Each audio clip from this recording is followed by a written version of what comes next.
Welcome into the Commanders Report. I'm your host, Jack Sperry, and today we're going to be breaking down all of the free agents that the Washington Commanders have going into the 2025 offseason here. Players that were on this team last year that are now slated to be free agents. I'm going to be discussing which players that I think the Commanders are going to be considering bringing back and re-signing to rejoin this team for 2025 and beyond. Before we get into the Commanders 2025 free agency class here, let me know who your guy is down there in the comments section. Which Commanders free agent this year do you think Washington needs to bring back? Is it Bobby Wagner? Is it Jeremy Chinn? Is it Dante Fowler Jr.? Is it Tress Way? Is it somebody else? Let me know down there in the comments section. Without further ado, let's get right into it here, starting with Bobby Wagner, the interior linebacker who had a phenomenal season last year once again. He was top 3 in PFF grading once again. I mean, it seems like every single year he is in the top 5 of Pro Football Focus grading. But he's 35 years old. He's certainly not getting any younger. He definitely wants to try and win one more Super Bowl before he retires. And certainly the Commanders are a team that has a pretty decent chance of hoisting a Lombardi trophy next year. So I'm guessing he wants to come back. And right now, Pro Football Focus projects his contract at 1 year, $5 million. And honestly, guys, for somebody that was a top 3 linebacker in football, according to Pro Football Focus grading last year, that is an absolute steal. Now, Bobby is not a good coverage player anymore in terms of defending the pass, in terms of lining up against guys one-on-one. That's not what Bobby Wagner does anymore. He's still a super sound tackler. He's a great blitzer. He's a phenomenal run defender. And then he's a great leader and communicator in the middle of the Commanders' defense. So he is the leader of this group. And because I think that he's going to be able to come back here on kind of a short-term, kind of lower dollar figure type of contract, I think Dan Quinn and Joe Witt Jr. are really going to want to bring him back. And I do expect him to probably get re-signed here for the 2025 season, but probably just a 1-year deal once again. So predict it for me down there in the comment section. Was the percent chance that Bobby Wagner's game falls off a cliff next year? I mean, he is getting older, and there's certainly a possibility that he is not the same Bobby Wagner heading into his year 36 season. So let me know what you guys think down there in the comment section. Put it on a scale of 0 to 100 for me down there in the comment section. This will be the pinned comment on today's show. So in just a second here, I'm going to tell you about our sponsor today at PrizePicks. And while I'm talking about PrizePicks, go down there in the comment section and put the likelihood of Bobby Wagner falling off a cliff between 0, meaning no chance, to 100, meaning he's definitely cooked. All right, now let's get into our PrizePicks read here. And PrizePicks is the best place to get real money sports action all on your phone during the NFL offseason. With over 10 million members and billions of dollars in awarded winnings, PrizePicks has made daily fantasy sports accessible to all. You just pick more than or less than at least 2 player stat projections for a shot to win up to 1,000 times your cash. Run your game all season long on PrizePicks, and PrizePicks puts their members first, guys, so all withdrawals are fast, safe, and secure.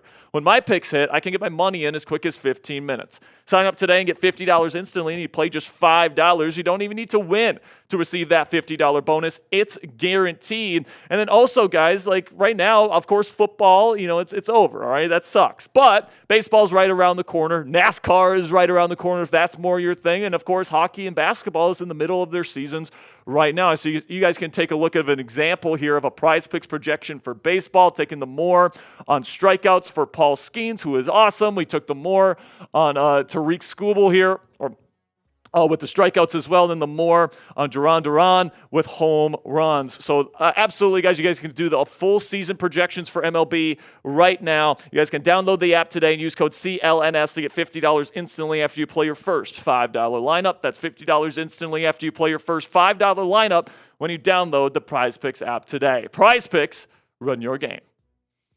So the second free agent that I think the Commanders will be looking to potentially bring back is Jeremy Chinn, the strong safety. And the reason for that is, the same reasons why I thought he was a phenomenal signing for them last offseason, and that's because he's such a good fit in this offense in this defense, I should say, that requires him to play in the box more than out deep. All right, the Commanders like to play a lot of single high safety coverages, and Chinn is still versatile enough to play 2 high safety coverages when the situation requires it, but he's still relatively young here, 27 years old.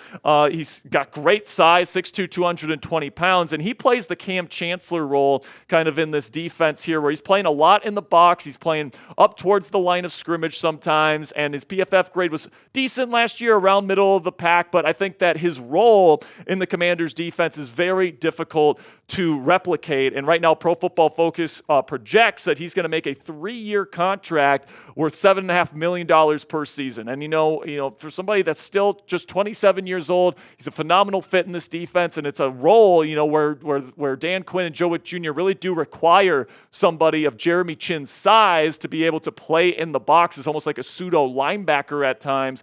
I think is important to them, and I think that they will end up prioritizing Chinn's contract this offseason. Now, obviously, if he gets up into like the 8 figures, and he gets into to the 10 and 11, $12 million per season range, I don't think that's what's going to happen. But if it does, I think he might price himself out of Washington. But at $7.5 million per season, if that ends up being the cost that Washington ends up paying for him, I think that's definitely a good price for them, and I think that is certainly worth the value that Chinn brings to this defense. The third free agent I want to talk about today, Zach Ertz, I heard him referred to as Jayden Daniels' binky in his rookie season. I love that kind of metaphor there for Zach Ertz, because that's what he was. He was somebody that was so good at finding the open holes in zone coverage. He's not a separator anymore. He's still a pretty crafty route runner, but he's not getting any younger. Certainly doesn't have the juice he once had in his younger days, but he is definitely a good receiving tight end at this point in his NFL career. Had a really good PFF grade last year, ranked 27th out of 74 tight ends. And then the contract is something that I would really like. Just 1 year, $3.5 million per season. Do you really trust Ben Sinnott, the second-year tight end, to come in next year as the number one guy? I don't know if he showed enough last year to really trust him to do that. When you bring in Zach Ertz, you have an established presence and a leader of this offense that has established chemistry with your quarterback in Jayden Daniels, and you give Ben Sinnott another year to really develop and come into his own in his sophomore season. Another player that I think that Washington will really be looking to bring back is Dante Fowler Jr., because Dante played a very unique role in this defense last year as kind of like an outside linebacker type. That's kind of like a designated pass rusher, which you don't see a whole lot, in this style of defense. But Dan Quinn and Joe Witt Jr. threw that wrinkle in this year, and he was really, really good, guys. Double-digit sacks this year, 10.5, 2 forced fumbles and an interception. So this guy made big-time impact plays throughout the season. He is getting a little bit older, 30 years old, which is why PFF projects just a 1-year contract for Dante Fowler Jr. But I think that, with the Commanders, still looking for edge rusher depth and help and all these different things. Of course, Clelin Ferrell is also going to be a free agent this year. Between Ferrell and Dante Fowler Jr., which guy I would rather bring back? Dante Fowler Jr. is my choice, and it's not even close. Then there's 4 wide receiver free agents that are set to hit the open market that they could potentially bring back. You got Dyami Brown, Noah Brown, Olamide Zaccheus, and Jamison Crowder. And, each guy gives a little bit of a different flair, a little bit of a different skill set. It all depends on what Cliff Kingsbury and Dan Quinn want out of a receiver that they bring back. And who knows, they might not bring back any of these guys and really revamp this wide receiver room. But I would sign back at least one of these guys, and probably just one, all right? Because I do want to add a veteran presence in here in free agency. I do want to add somebody in the NFL draft, but you don't just want to have Terry McLaurin and Luke McCaffrey in your wide receiver room by the time you get to the NFL draft, right? So I think that bringing back one of these guys to be a depth piece would be certainly something I would be open to. And my pick, as far as which wide receiver and depth receiver I'd like to bring back, my choice is Olamide Zaccheus, because he's somebody that brings special teams versatility.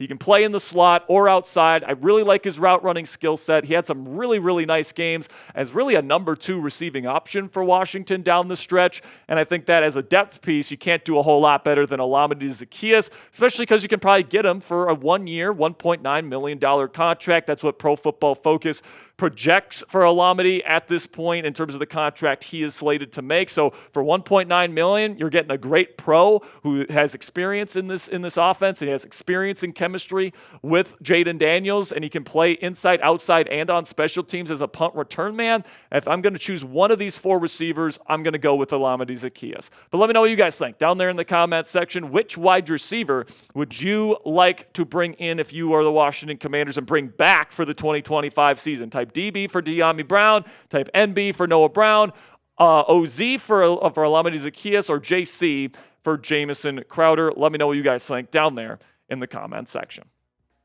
So when it comes to special teams, personally, I would bring back both the punter, Tress Way, and the kicker, Zane Gonzalez, for the 2025 season.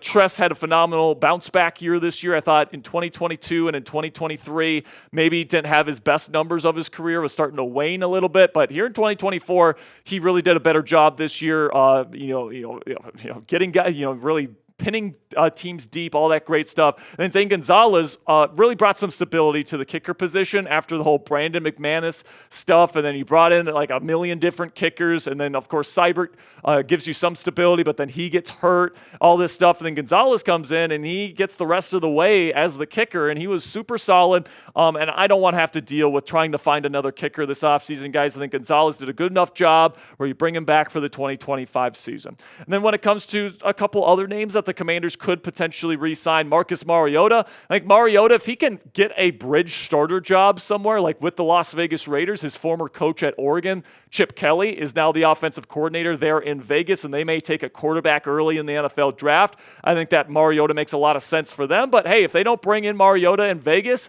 I could certainly see him coming back here as a really, really high-end backup quarterback here in Washington at a decent price tag. John Bates, the blocking tight end, is somebody that this team really likes as well in his specific role. I thought Sheldon Day had a really good season this year coming in when you had a bevy of different injuries along the defensive line this year, particularly to Jonathan Allen. Then Cornelius Lucas is a really good swing tackle, all right? He probably won't be a starter for you heading into next year, but you can never have enough good tackles with playing experience and starting experience in the NFL. So if you want to bring back Cornelius Lucas on like a $2 million deal, whatever it costs to bring him back, I'd be perfectly okay with that as well. Then in terms of the guys that I think you can pretty much kiss them goodbye. You guys can see all the names on here. Benjamin St. Toast. I think Noah Igbenogany, I think, had the worst PFF grade of any corner in football this year. Cleveland Ferrell, I think for what he does it all right, but personally, guys, I think it's time to move on from Ferrell. Michael Davis was terrible this year, and then pretty much everybody on this list I didn't think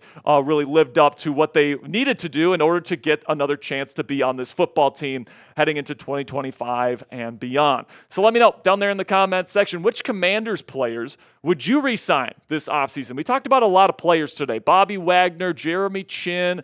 We talked about some receivers. Give me a list here. Which Commanders players do you really want this team to re-sign this offseason? Let me know your picks down there in the comments. Make sure you click that thumbs up icon and make sure you get in the comments section. Type those real ones for me down there in the comments section if you made it to the end of today's show. Not everybody makes it to the end of these shows, guys, but it really does help out our YouTube algorithm here at the Commanders Report. Tells the YouTube algorithm that you not only clicked on the video, but you made it to the end and you enjoyed yourself here at the Commanders Report. So if that was the case, we want to show some appreciation to you guys in the comments section. So type real one down there in the comments. Thank you for making it to the end of today's edition of the Commanders Report. Click that subscribe button if you haven't already. We've got a bunch of great Commanders off-season content coming your way for free throughout the 2025 off-season. So to never miss a video, click that subscribe button. Until next time, guys, go raise some hail.